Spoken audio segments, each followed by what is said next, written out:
with a favorite Strategic Manila and Billy the Kid. Gates open, they're up and racing. We have runner number 11, Strategic Manila, Billy the Kid. Classic Kit Kat in between runners is sneaking in by the rail. Is runner number 6 and that's Tang's Dynasty heading towards the half mopo. We have 11A, Billy the Kid leading the field.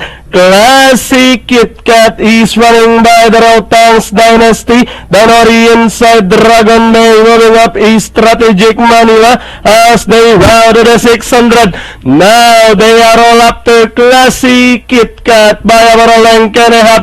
Billy the Kid is running in second, then racing in third. Tang's Dynasty moving up on the outside. He's running number 11 and that's Strategic Manila by the rail. Dragon Day and down the stretch they come.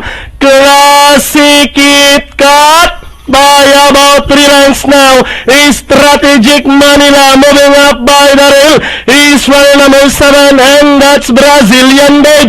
Classic Kit Kat, Brazilian Babe. And finally, Classic Kit Kat second. Number 4, Show Me the Magic. Then comes Dragon Day, number 8. And that's Musashi. I think, tercero, kwarto liyamado na to.